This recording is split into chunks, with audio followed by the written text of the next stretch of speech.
Caterina Pondi grew up immersed in the life of a left-wing town in the Tuscan hills that prides itself on its devotion to helping those in need. So she was flabbergasted this summer when her fellow citizens elected an anti-migrant mayor, the city's first right-wing leader since World War II. The community has turned against the asylum seekers who have been setting sail toward Italy in search of a better life. The new mayor is talking about barring the way to fresh arrivals. Pondi's old neighbors are campaigning against a proposed migrant reception center in their midst. And a priest who dared to shelter an undocumented Ghanaian man was slapped with a fine for failing to tip off authorities to his presence. Many in this city of 90,000 are in good company in Italy, where moods have soured as the country faces a seemingly limitless flow of people taking boats across the sea from Africa. Leaders are struggling to integrate the more than 500,000 migrants who have landed since 2014, even as new asylum seekers arrive almost daily. I've been shocked about the reaction of the town. I knew it wasn't exactly the center of the world, said Bonnie, a 39-year-old film production manager. But here we really have had a fear of differences. Pistoia's former leaders, allies of the center-left party that rules Italy, thought they had the situation under control when the first migrants began showing up 3 years ago. But more people kept coming, and eventually some of them became fixtures in the city's 13th-century piazzas and its parks.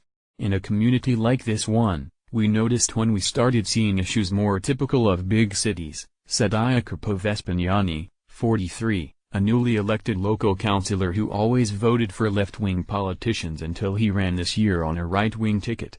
I'm not talking about anything illegal. But there are people standing in front of every cafe and bar, in front of the hospital, standing in parking lots. Before the crisis, we had 5 black people here, everyone knew them and people would help them go back to their countries 2 times a year, Vespignani said. Everyone knew what they were doing. Ever since the number went exponentially higher, something felt wrong. A far-right group chartered a boat to repel migrants on the Mediterranean. Then part of its crew filed for asylum.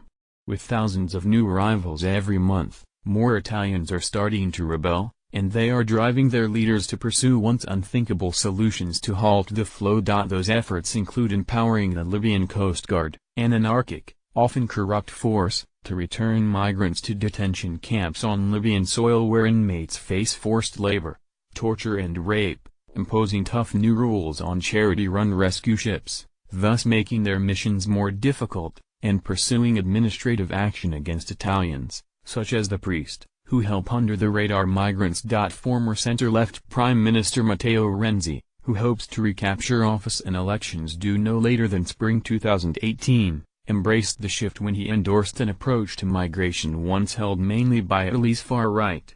He caused a stir when he proclaimed last month that Italy should help potential migrants in their home nations, echoing language used by advocates of extreme anti-migrant policies. Renzi's move came after June's local elections, which were a hammer blow to his allies across Italy. Anti-migrant politicians surged, while Renzi's left-wing partners lost power in areas that had voted for them for generations, including Pistoia. Migration is an issue that will last 20 years, Renzi told an Italian radio station this month. Inside the grand brick palazzo that has been home to Pistoia's city government since the 14th century, the new mayor, Alessandro Tomasi, is quickly toughening the approach to migration. He cracked down on loitering in the Piazza della Resistenza, a sun-beaten park where some of the city's 188 official asylum seekers, many of them forbidden to take up work, pass the time. And he put the construction of the reception center on hold, saying that it did not have the proper permits. Italy's center-left leaders are paying for their top-down, elitist approach to migration, said Tomasi, 38, who before the election was a local councillor who worked at his family's bakery. The migrant-friendly leaders are detached from reality, Tomasi said. They don't know what the people actually think. Unlike the major 2015 spike in people traveling from Turkey into Greece, where most were Syrians and Iraqis, most of Italy's arrivals come from sub-Saharan Africa, and not all of them are fleeing war. This year, top origin nations include Nigeria, Guinea, and Ivory Coast, along with Bangladesh. As of Friday, 96,930 migrants had arrived in Italy this year, down 3.9% compared with the same period last year.